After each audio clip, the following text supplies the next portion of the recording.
ನಿರ್ದೇಶಕ ತರುಣ್ ಸುಧೀರ್ ಅವರ ನಿರ್ಮಾಣ ಸಂಸ್ಥೆಯಲ್ಲಿ ಬರ್ತಿರುವಂತಹ ಎರಡನೇ ಸಿನಿಮಾ ಏಳು ಮಲೆ.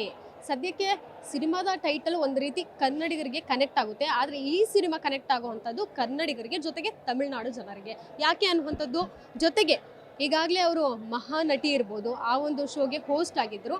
ಅಲ್ಲಿ ಒಂದು ಹೊಸ ಪ್ರತಿಭೆಯನ್ನು ಕನ್ನಡ ಚಿತ್ರಕ್ಕೆ ಪರಿಚಯಿಸಿರುವಂಥದ್ದು. ಅವ್ರನ್ನೇ ಮಾತಾಡಿಸ್ತಾ ಹೋಗ್ತೀನಿ ಹೆಚ್ಚಿನ ಮಾಹಿತಿಗಾಗಿ. ತರುಣ್ ಸರ್, ಕಾಟೇರ ನಂತರ ಏನು ಮಾಡ್ತಿದ್ರು ಅನ್ನುವಂಥದ್ದು, ಸಿನಿಮಾಗಳಲ್ಲಿ ಯಾವ ಸಿನಿಮಾಗಳಲ್ಲಿ ಬ್ಯುಸಿ ಆಗಿದ್ದೀರಾ ಅನ್ನುವಂಥದ್ದು ಒಂದು ಪ್ರಶ್ನೆ ಇತ್ತು. ಜೊತೆಗೆ ಶೋಗಳಲ್ಲಿ ಸಹ ಕಾಣಿಸ್ಕೊಳ್ತಾ ಇದ್ರಿ. ಏನು ಉತ್ತರ ಕೊಡ್ತೀರಾ? ಏಳುಮಲೆ ಟೈಟಲ್ ಟೀಸರ್ ಲಾಂಚ್ ಆಗಿದೆ.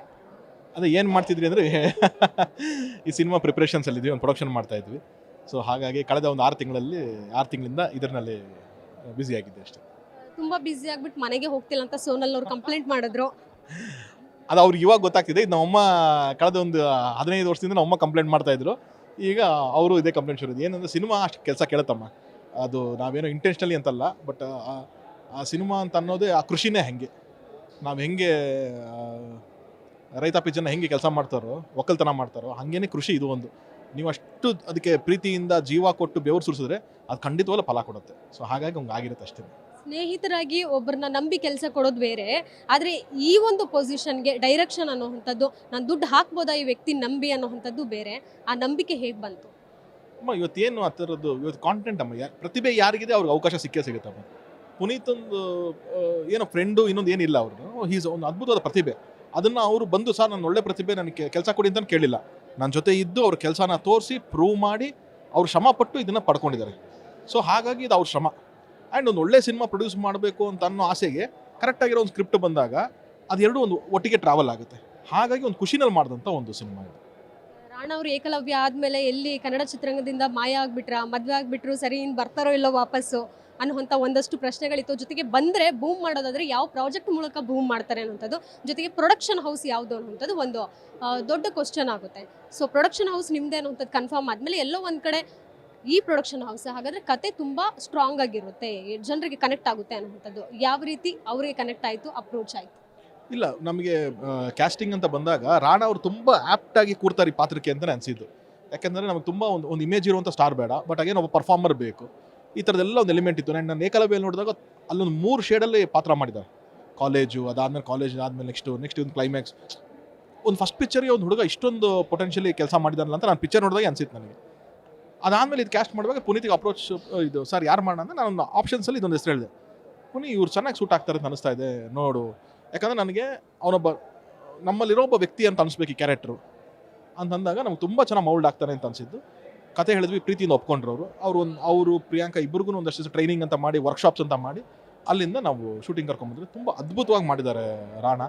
ಐ ಥಿಂಕ್ ಅವ್ರು ಏಕಲವ್ಯ ಏನು ಮಾಡಿದ್ದಾರೆ ಟೋಟಲ್ ಕಾಂಟ್ರಾಸ್ಟ್ ಈ ಸಿನಿಮಾ ಇದೆ. ಆ್ಯಂಡ್ ಅವ್ರು ಅಷ್ಟೇ ಚೆನ್ನಾಗಿ ಇದನ್ನು ಪ್ರೂವ್ ಮಾಡ್ತಾರೆ. ನೈಜ ಘಟನೆ ಅನ್ನುವಂಥದ್ದು ಹೇಳಿದ್ರಿ, ಯಾವ ಕಾಲಘಟ್ಟದ್ದು ಇದು? 2004 ನಡೆದಂಥ ಒಂದು ನೈಜ ಘಟನೆಮ್ಮ.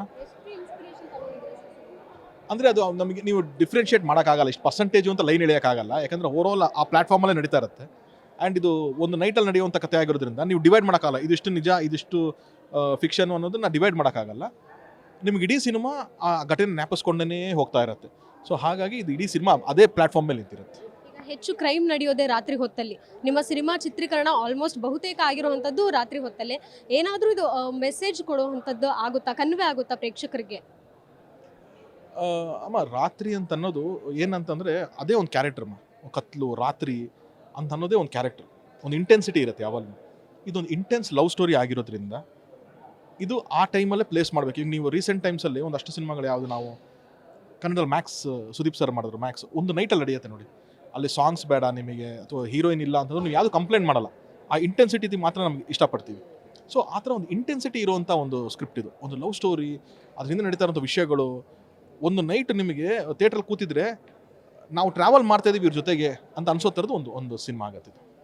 ಈಗ ಯಾವುದೇ ಹೀರೋಯಿನ್ನ ಲಾಂಚ್ ಮಾಡಿದ್ರೆ ಸರ್, ಅವರು ಜೀವನ ಪರ್ಯಂತ ನೆನ್ಪಿಟ್ಕೋತಾರೆ, ಯಾರು ನನ್ನ ಲಾಂಚ್ ಮಾಡಿದ್ರು ಇಂಡಸ್ಟ್ರಿಗೆ, ಯಾವ ರೀತಿ ನಾನು ಈ ಒಂದು ಸಕ್ಸಸ್ ದಾರಿನಲ್ಲಿ ಬಂದೆ ಅನ್ನುವಂಥದ್ದು. ಸೊ ಪ್ರಿಯಾಂಕಾ ಅವ್ರಿಗೂ ನೀವು ಕೂಡ ಇನ್ಸ್ಪೈರ್ ಆಗಿರ್ತೀರಾ, ಜೊತೆಗೆ ಒಂದು ಗಾಡ್ ಫಾದರ್ ಅನ್ನೋಕ್ಕಿಂತ ಹೆಚ್ಚಾಗಿ ಆ ಒಂದು ಸ್ಥಾನದಲ್ಲಿ ನೀವು ಇರ್ತೀರಾ ಅನ್ನುವಂಥದ್ದು ನಂಬಿಕೆ. ಇಲ್ಲಮ್ಮ, ಅವ್ರ ಪ್ರತಿಭೆ ಇದೆ, ನಾನು ಅವಕಾಶ ಕೊಟ್ಟಿದ್ದೀನಿ. ನಾನು ಯಾವ ಫೇವರು ಮಾಡಿಲ್ಲ, ಅದು ಯಾರಿಗೂ ನಾವು ಫೇವರ್ ಮಾಡಿಲ್ಲ. ಖಂಡಿತ ಅಲ್ಲೊಂದು ಪ್ರತಿಭೆ, ನಾನು ಯಾರೋ ಒಂದು ಆ ಜಾಗಕ್ಕೆ ಒಬ್ರು ಬರಬೇಕಲ್ಲಮ್ಮ ನನ್ನ ಸಿನಿಮಾ, ಇಲ್ಲಾಂದ್ರೆ ಸಿನಿಮಾ ನಡೆಯಲ್ಲ ಅಲ್ವಾ. ಸೊ ಹಾಗಾಗಿ ನನಗೆ ಸಿಕ್ಕಂಥ ಒಂದು ಪ್ರತಿಭೆ, ಓಕೆ ಈ ಹುಡುಗಿನಲ್ಲಿ ಒಂದು ಟ್ಯಾಲೆಂಟ್ ಇದೆ, ಇದು ನಾವು ಚೆನ್ನಾಗಿ ಅದನ್ನು ಉಪಯೋಗಿಸ್ಕೋಬೋದು, ಈ ಸಿನಿಮಾಗೆ ತುಂಬ ಚೆನ್ನಾಗಿ ಸೂಟ್ ಆಗ್ತಾರೆ ಅಂತ ಅನಿಸಿದಾಗ ನಾನು ಅಪ್ರೋಚ್ ಮಾಡಿದೆ, ಅವ್ರು ಒಪ್ಕೊಂಡು ಮಾಡಿದ್ರು. ಸೊ ನಾನು ಯಾವತ್ತೂ ಯಾರಿಗೆ ಅವಕಾಶ ಕೊಟ್ಟರು ನಾನು ಫೇವರ್ ಅಂತ ಹೇಳಲ್ಲ ಅಮ್ಮ. ಅವ್ರಲ್ಲೊಂದು ಟ್ಯಾಲೆಂಟ್ ಇದೆ, ಅದನ್ನು ನಾವು ಬಳಸ್ಕೊತಾ ಇದೀವಿ ಅಷ್ಟೇ. ಸೊ ಈಗ ಮಹಾನಟಿ ಆ ಶೋ ಹೋಸ್ಟ್ ಆಗಿರೋದ್ರಿಂದ ಎಷ್ಟು ಅಡ್ವಾಂಟೇಜ್ ಆಗ್ತಿದೆ ಸರ್ ನಿಮಗೆ? ನನಗಷ್ಟೇ ಅಲ್ಲಮ್ಮ, ಎಲ್ಲರಿಗೂ ಅಷ್ಟೇ. ಇವತ್ತು ಸೀಸನ್ 1 ಮಹಾನಟಿ ನೀವು ನೋಡಿದ್ರೆ ಅದರಲ್ಲಿ ಎಷ್ಟು ಪ್ರತಿಭೆಗಳು ಇವತ್ತು ಎಲ್ಲ ಕಡೆ ಕಾಣಿಸ್ಕೊತಾ ಇದ್ದಾರೆ. ನಿಮಗೆ ರಿಯಾಲಿಟಿ ಶೋಗಳಲ್ಲಿ ಇದ್ದಾರೆ, ಟೆಲಿವಿಷನ್ ಮಾಡ್ತಿದ್ದಾರೆ, ಸಿನಿಮಾ ಮಾಡ್ತಿದ್ದಾರೆ. ಅಂದರೆ ನಿಮಗೆ ಹುಡುಕೋದಕ್ಕೆ ಒಂದು ಸ್ವಲ್ಪ ಈಸಿ ಆಗೋಯ್ತಲ್ಲಮ್ಮ ಒಂದು ರೂಟು. ನಾನು ಹೇಳ್ತಾ ಇರೋದು ವಿನ್ನರ್ ಒಂದು ಪ್ರಿಯಾಂಕಾ ಆಗಿರ್ಬೋದು, ಆದರೆ ಅದು ಬಿಟ್ಟು 7ರಿಂದ 8 ಜನ ಕಂಟೆಸ್ಟೆಂಟ್ಸು ಇವತ್ತು ವೆರಿ ಬ್ಯುಸಿ, ಟೆಲಿವಿಷನ್ನು, ಸಿನಿಮಾ ಎಲ್ಲದರಲ್ಲೂ. ಅದೇ ಥರ ನಮಗೂ ಬೇಕಾರದು. ಸೊ ಹಾಗಾಗಿ ಒಂದು ಅದ್ಭುತವಾದ ಪ್ಲ್ಯಾಟ್ಫಾರ್ಮ್ ಅದು ಮಹಾನಟಿ ಅಂತ ಅನ್ನೋದು. ಸೆಕೆಂಡ್ ಸೀಸನ್ ಕೂಡ ಅಷ್ಟೇ ಅದ್ಭುತವಾಗಿ ಬರ್ತಾ ಇದೆ. ಸರಿ, ಈಗ ಹೊಸಬ್ರು ಯಾರಾದರೂ ಬಂದು ಏನಾದರೂ ಒಂದು ಸ್ಟೇಟ್ಮೆಂಟ್ ಕೊಟ್ಟರೆ ಸೀರಿಯಸ್ ಆಗೋದಿಲ್ಲ. ಬಟ್ ನಟಿ ರಮ್ಯಾ ಅವರು ಒಗ್ಗಟ್ಟಿಲ್ಲ, ಯೂನಿಟಿ ಇಲ್ಲ ನಮ್ಮ ಇಂಡಸ್ಟ್ರಿನಲ್ಲಿ ಅಂತ ಹೇಳಿರುವಂಥದ್ದು ನಿಜಕ್ಕೂ ಅದು ಲೈಕ್ ಸೌಂಡ್ ಮಾಡುವಂಥ ಸ್ಟೇಟ್ಮೆಂಟು. ಸೊ ಏನು ರಿಯಾಕ್ಟ್ ಮಾಡ್ತೀರಾ? ನಿಮ್ಮ ಪ್ರಕಾರ ಒಗ್ಗಟ್ಟಿದೆಯಾ? ಚಿತ್ರತಂಡದಲ್ಲಿ ಒಗ್ಗಟ್ಟಿರುವುದು, ಆದರೆ ಚಿತ್ರರಂಗದಲ್ಲಿ ಒಗ್ಗಟ್ಟಿದೆಯಾ ಅಂತ? ಅಲ್ಲ, ಎರಡು ಏನು ಡಿಫ್ರೆನ್ಸ್ ಅಂತ ನಂಗೆ ಗೊತ್ತಾಗಿಲ್ಲಮ್ಮ. ಈಗ ಅದೇ ಹೇಳ್ತಿರೋ, ಅದು ಎವ್ರಿ ಇಂಡಿವಿಜುವಲ್ ಒಪಿನಿಯನ್ ಅದು. ರಮ್ಯಾ ಮೇಡಮ್ಗೆ ಅದು ಯಾವ ವಿಷಯದಲ್ಲಿ ಅನಿಸಿದೆಯೋ, ಅವರು ಒಂದು ಸ್ಟೇಟ್ಮೆಂಟ್ ಹೇಳಿದ್ದಾರೆ, ಅದನ್ನು ನಾವು ತಗೋತೀವಿ. ಅದ್ರದ್ದು ಹಿಂದೆ ಏನದು, ವಾಟ್ ಎಕ್ಸಾಕ್ಟ್ಲಿ ಶಿ ಮೆಂಟ್, ಅಥವಾ ಅವ್ರ ಇಂಟೆನ್ಷನ್ಸ್ ಏನಿತ್ತು, ಅವ್ರಿಗೆ ಏನು ಘಟನೆಗಳಾಗಿರ್ಬೋದು. ಸೊ ಆ ನಿಟ್ಟಿನಲ್ಲಿ ಅವ್ರು ಮಾತಾಡಿರ್ತಾರೆ. ನನಗೆ ಬೇರೆ ಎಕ್ಸ್ಪೀರಿಯನ್ಸ್ ಆಗಿರುತ್ತೆ. ನನಗೆ ಖಂಡಿತವಾಗ್ಲೂ ಎಲ್ಲ ನನ್ನ ಸರೌಂಡಿಂಗ್ಸ್ ಎಲ್ಲ ಒಗ್ಗಟ್ಟಲ್ಲಿದ್ದಾರೆ. ಈಗ ಫಾರ್ ಎಕ್ಸಾಂಪಲ್, ನಾನೊಬ್ಬ ಡೈರೆಕ್ಟ್ರು, ನಾನು ಇನ್ನೊಂದು ಡೈರೆಕ್ಟ್ರಿಗೆ ಅವಕಾಶ ಕೊಟ್ಟು ಕೆಲಸ ಮಾಡ್ತಾಯಿದ್ದೀನಿ. ಜಡೇಶ್ ಅಂತ ಒಂದು ಡೈರೆಕ್ಟ್ರು ಅಲ್ಲಿ ಬಂದಿದ್ದಾರೆ, ಗುರುದೇಶ್ ಪಾಂಡೆ ಅಂತ ಒಬ್ಬ ಡೈರೆಕ್ಟ್ರು ಬಂದಿದ್ದಾರೆ, ಪ್ರೇಮ್ ಸರ್ ಅಂತ ಒಬ್ಬ ಡೈರೆಕ್ಟ್ರು ಬಂದಿದ್ದಾರೆ. ನಾನೊಬ್ಬ ಡೈರೆಕ್ಟರ್ ಆದರೆ ನಾನು ಸಪೋರ್ಟ್ ಮಾಡೋಕ್ಕೆ ಅಂತ 5-6 ಜನ ಡೈರೆಕ್ಟರ್ ನಾನು ನೋಡ್ತಿದ್ದೆ. ಇನ್ನೇನು ಇದಕ್ಕಿಂತ ಒಗ್ಗಟ್ಟಬೇಕು, ಹಿಂಗೆ ಹೇಳ್ತಾರೆ ನಾನು. So there are there, but again good bad ಎಲ್ಲದರಲ್ಲೂ ಇರುತ್ತೆ. ಒಂದು ಚಿಕ್ಕ ಇನ್ಸಿಡೆಂಟ್ಸ್ಗೆ ಯಾರೋ ಆಗಿರುತ್ತೆ, ಅವ್ರ ಮನಸ್ಸಿಗೆ ಅದು ನೋವಾಗಿರುತ್ತೆ. ಸೊ ಅದು ಅವ್ರ ಎಕ್ಸ್ಪೀರಿಯನ್ಸ್ ಹೇಳ್ತೀರಿ. It is not a statement, it is her experience that she is saying. So ಬಹುಶಃ ಅದು ನನಗೆ ರಿಸೀವ್ ಮಾಡೋದು ಬೆಟರ್. ನಾವು ಶಿವಣ್ಣ ಸರ್ಗೆ ಪುನೀತ್ ಸರ್ನೇ ನೆನಪು ಮಾಡಿಬಿಟ್ರಿ. ಯಾಕಂತ ಹೇಳಿದ್ರೆ ಒಂದು ನೆಮ್ಮದಿ ನನಗೆ, ಖುಷಿ ನನಗೆ ಪುನೀತ್ ಅಂತ ಹೆಸರು ಕೇಳಿದ ತಕ್ಷಣ. ಸೊ ನಿರ್ದೇಶಕ ಅವರು ಸಹ ಪುನೀತ್ ಅನ್ನುವಂಥ ಹೆಸರು. ಈ ಕಾಂಬಿನೇಷನ್ ಇರ್ಬೋದು ಸರ್, ಕನ್ನಡ ಚಿತ್ರರಂಗದಲ್ಲಿ ಇರ್ಬೋದು, ಪ್ರೇಮ್ ಸರು, ಶಿವಣ್ಣ ಸರು, ಆ ಏಳುಮಲೆ ಟೈಟಲ್ಲು ಎಲ್ಲವೂ ಇವತ್ತು ಕೂಡಿ ಬಂತು ಅಂತಲೇ ಹೇಳ್ಬೋದು. ಏನಮ್ಮ ನನ್ನ ಅದೃಷ್ಟ ಅದು ಈ ಥರದೊಂದು ಪುನೀತ್ಗೆ ನಾನು ಸಿನಿಮಾ ಮಾಡಬೇಕು ಜೊತೆಗೆ ಅಂತ ಅಂದಿದ್ದಾಗಿರಲಿ, ಏಳುಮಲೆ ಅಂತ ನಿಮಗೆ ಟೈಟ್ಲ್ ಅಂತಿದ್ದಂಗೆ ನನ್ನ ತಲೆಗೆ ಬಂದಿದೆ ಶಿವಣ್ಣ. ಮಲೆ ಮಾದೇಶ್ವರ, ಈಶ್ವರ, ಶಿವ ಎಲ್ಲ ಅದೇನೇ ಇರೋದು. ಆ್ಯಂಡ್ ಅಷ್ಟು ಆ ಸಿನಿಮಾಗಳ ಮುಖಾಂತರ ಮಲೆ ಮಾದೇಶ್ವರ ಬೆಟ್ಟನಾಗಿರಲಿ ಅಥವಾ ಏಳುಮಲೆನಾಗಿರಲಿ ನಮಗೆಲ್ಲ ಮನೆಗೆ ತಲುಪಿಸಿದಂಥ ವ್ಯಕ್ತಿ ಶಿವಣ್ಣ ಅವರು. ಜನ್ಮದ ಜೋಡಿ ಆಗಿರ್ಬೋದು, ಜೋಗಿ ಸಿನಿಮಾ ಆಗಿರ್ಬೋದು. ಸೊ ಅದೆಲ್ಲ ಇದ್ದಾಗ ಸಿನಿಮಾ ಮುಖಾಂತರನೂ ಅವ್ರು ಅಷ್ಟೊಂದು ಅದು ನಮ್ಮನ್ನೆಲ್ಲ ಹತ್ರ ಆಗಿದ್ದಾರೆ. ಅದು ಹಾಗಾಗಿ ಅವ್ರು ಬಿಟ್ಟರೆ ಇನ್ಯಾರು ನನಗೆ ಹೊಳಿಲಿಲ್ಲ ಈ ಟೈಟಲ್ ಲಾಂಚ್ ಮಾಡಿಸೋದಕ್ಕೆ. ಸೊ ಅವರು ಕೂಡ ಅಷ್ಟೇ ಪ್ರೀತಿಯಿಂದ ಬಂದು ಅದನ್ನು ಲಾಂಚ್ ಮಾಡಿಕೊಟ್ಟಿದ್ದಾರೆ. ಇದೆಲ್ಲ ಕೂಡ್ಕೊಂಬಂದಿದೆ ಅಮ್ಮ, ಡೇಟು, ಇದು ಅವ್ರು ಬಂದಿದ್ದು ಎಲ್ಲ ಕೂಡ್ಕೊಂಬಂದಿದೆ. ಇದು ಖುಷಿ ಇದೆ ಅಷ್ಟೇ. ಸಸ್ಪೆನ್ಸ್ ಥ್ರಿಲ್ಲರ್ ಜೊತೆಗೆ ಏನಾದರೂ ಸ್ಪಿರಿಚುವಲ್ ಮೋಡ್ ಕರ್ಕೊಂಡೋಗುತ್ತಾ ಸಿನಿಮಾ? ಏನು ಆ ಥರದ್ದೇನು ತುಂಬ ಡೈರೆಕ್ಟಾಗಿ ಯಾವುದೂ ಆ ಥರದ್ದು ಇಲ್ಲಮ್ಮ. ಬಟ್ ಏನು ಅಂತಂದರೆ ನಿಮಗೆ ನಡೀತಾ ಇರೋದು ಆ ಪ್ರಾಂತ್ಯದಲ್ಲಿ ಆಗಿರೋದ್ರಿಂದ ಆ ವೈಬ್ ಇರುತ್ತೆ ನಿಮಗೆ. ಯಾವತ್ತೂ ನೀವು ಒಂದು ಯಾವ ಪ್ರಾಂತ್ಯದಲ್ಲಿದ್ದರೆ ಅದು ಅಷ್ಟು ಮಹತ್ವವಾದ ಸ್ಥಳ ಅಲ್ಲಮ್ಮ ಅದು. ನಿಮಗೆ ಆ ಬಾರ್ಡರ್ ಏನು 7 ಮಲೆ ಇದೆ, 77 ಮಲೆಗಳೇನಿದೆ ಅಲ್ಲ, ಅದೆಲ್ಲನೂ ಅಷ್ಟು ಪವರ್ಫುಲ್ ಪ್ಲೇಸ್ ಅಲ್ವಾ. ಸೊ ಒಂದು ವೈಬ್ ಅಂತೂ ಇದ್ದೇ ಇರುತ್ತೆ ನಿಮಗೆ. ಈಗ ಸರ್ ನೈಟ್ ಹೊತ್ತು ಒಂದು ಶೂಟಿಂಗ್ ಮಾಡ್ತಾರೆ ಅಂತ ಹೇಳಿದ್ರೆ ಏನೋ ಒಂದು ಚಾಲೆಂಜಿಂಗ್ ಟಾಸ್ಕ್ ಇದ್ದೇ ಇರುತ್ತೆ. ನಿಮಗೆ ಇದು ಮೋಸ್ಟ್ ಚಾಲೆಂಜಿಂಗ್ ಅನ್ನಿಸ್ತು ಅನ್ನೋದಾದರೆ ಯಾವುದು? ಅಮ್ಮ, ನೈಟಲ್ಲಿ ಶೂಟಿಂಗ್ ಮಾಡೋದಕ್ಕೆ ನಿಮಗೆ ಬರುವಂಥ ಮೊದಲನೇ ಚಾಲೆಂಜ್ ಏನು ಅಂತಂದರೆ ಅದನ್ನ ಹೆಂಗೆ ಕ್ಯಾಪ್ಚರ್ ಮಾಡ್ತೀವಿ ಅಂತ. ಡೇ ಅಲ್ಲಿದ್ದು ಸುಮ್ಮನೆ ಕ್ಯಾಮ್ರಾ ಇಟ್ಟರು ನಿಮ್ಗೆ ಬ್ಯೂಟಿಫುಲ್ ಲೊಕೇಶನ್ ಇದ್ರೆ ಸರ್. ರಾತ್ರಿ ನಿಮ್ಗೆ ಎಷ್ಟು ಅದ್ಭುತವಾದ ಲೊಕೇಶನ್ ಇದ್ರೂ ಕಾಣಿಸಲ್ವಲ್ಲ. ಅದರಲ್ಲೂ ನಮಗೇನಾಗುತ್ತೆ, ಅಕಸ್ಮಾತ್ ನೀವು ಯಾವುದೋ ಸಿಟಿನಲ್ಲಿ ಅಥವಾ ಏನೋ ಈ ಥರ ಮಾಡ್ತಿದ್ರೆ ಅಂದರೆ ಅಲ್ಲಿ ಅವೈಲೇಬಲ್ ಲೈಟ್ಸ್ ಅಂತ ಇರುತ್ತೆ. ಈಗ ನಾನಿಲ್ಲ ರಾತ್ರಿ ಆದರೂ ಕೂಡ ನಿಮ್ಗೊಂದು ಅವೈಲೇಬಲ್ ಲೈಟ್ಸ್ ಇದೆ ಇಲ್ಲೆಲ್ಲ. ನಾನು ಕಾಡಲ್ಲಿ ಶೂಟಿಂಗು ಅಂತಂದರೆ ಏನು ಲೈಟ್ ತರ್ತೀರ ನೀವು? ಸೊ ಇಡೀ ಕಾಡನ್ನ ರಿಯಲಿಸ್ಟಿಕ್ ಆಗಿ ಮಾಡ್ಬೇಕು ನಾವು. ಸೊ ಇಡೀ ಕಾಡ್ ಲಿಟಪ್ ಮಾಡಬೇಕು ಅಂತಂದರೆ ನೀವು ನ್ಯಾಚುರಲಿ ಏನು ಲೈಟ್ ಹಾಕ್ತೀರಾ ಅದಕ್ಕಿಂತ ಇಂಟು 4 ಟೈಮ್ಸ್ ಎಕ್ಸ್ಟ್ರಾ ಲೈಟ್ಸ್ ಆಗುತ್ತೆ. ಅದನ್ನು ಜಡೇಶ್ವರ್ ಮೆನ್ಷನ್ ಮಾಡಿದ್ದು. 3 ಜನರೇಟ್ ಲೈಟ್ ಓಡ್ತಾ ಇದೆ ಅಂತಂದರೆ ಏನೋ ದೊಡ್ಡದಾಗಿ ಸಾಂಗ್ ಮಾಡ್ತಿದ್ದಾರೆ ಏನೋ ಅಂತಲ್ಲ. ಇಡೀ ಆ್ಯಂಬಿಯನ್ಸ್ ಇಲ್ಲಿ ನಿಂತ್ಕೊಂಡ್ರೆ ಅಲ್ಲಿ ತನಕ ಕಾಡು ಕಾಣಿಸ್ಬೇಕಲ್ಲಮ್ಮ. ಇಲ್ಲಾಂದರೆ ನೀವು ಕಾಡಿಗೆ ಹೋಗಿ ಶೂಟಿಂಗ್ ಯಾಕೆ ಮಾಡ್ತೀರಾ? ನಾವೆಲ್ಲೋ ಅಂತ ಅದ್ಭುತವಾದ ಕಾಡಿಗೆ ಹೋಗಿ ಶೂಟಿಂಗ್ ಮಾಡ್ತಿದ್ದೀವಿ ಅಂತಂದರೆ ಅದನ್ನು ತೋರಿಸ್ಬೇಕಲ್ಲ ನಾವು. ಸೊ ಹಾಗಾಗಿ ಅದು ನಮಗೆ ತುಂಬ ಚಾಲೆಂಜಿಂಗ್ ಇತ್ತು. ಅದಕ್ಕೋಸ್ಕರ ನಮಗೆ ಟೈಮ್ ಸ್ವಲ್ಪ shooting every day 2 call sheet ಮಾಡಿದ್ದೀವಿ. ಸಾಯಂಕಾಲ 6 ಗಂಟೆಗೆ ಶುರು ಆದರೆ ಬೆಳಗ್ಗೆ 6 ಗಂಟೆ ತನಕ ಕಂಟಿನ್ಯೂ ಶೂಟಿಂಗ್ ಮಾಡಿದ್ದೀವಿ ನಾವು.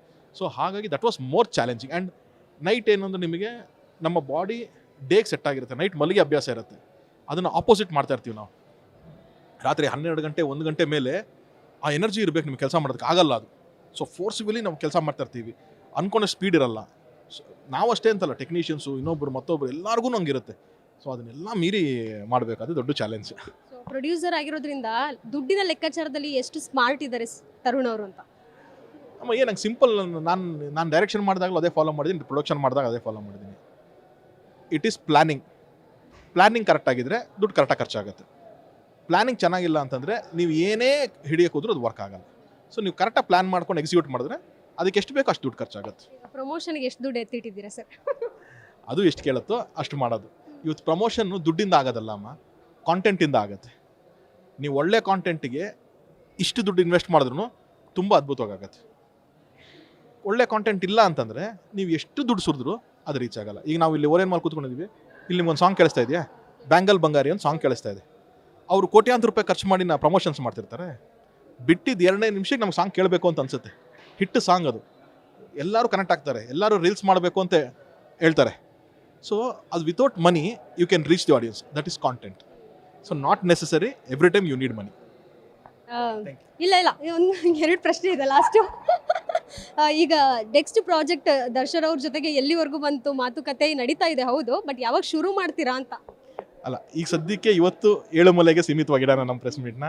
ಅದನ್ನು ಖಂಡಿತವಾಗ್ಲೂ ಹೇಳೋ ಟೈಮಲ್ಲೇ ಅದ್ರ ಬಗ್ಗೆನೇ ಮಾತಾಡ್ತೀನಿ. Thank you so much. Thank you sir. So ಇದಿಷ್ಟು ತರುಣ್ ಸುಧೀರ್ ಅವರ ಮಾತಾಗಿದ್ದು. ಕ್ಯಾಮ್ರಾ ಪರ್ಸನ್ ರೂಪೇಶ್ ಜೊತೆಗೆ ಕೀರ್ತಿ ಪಾಟೀಲ್, ಗ್ಯಾನ್ಸ್ ನ್ಯೂಸ್, ಬೆಂಗಳೂರು. ಗ್ಯಾರಂಟಿ ನ್ಯೂಸ್, ಸುದ್ದಿ ಖಚಿತ, ನ್ಯಾಯ ನಿಶ್ಚಿತ.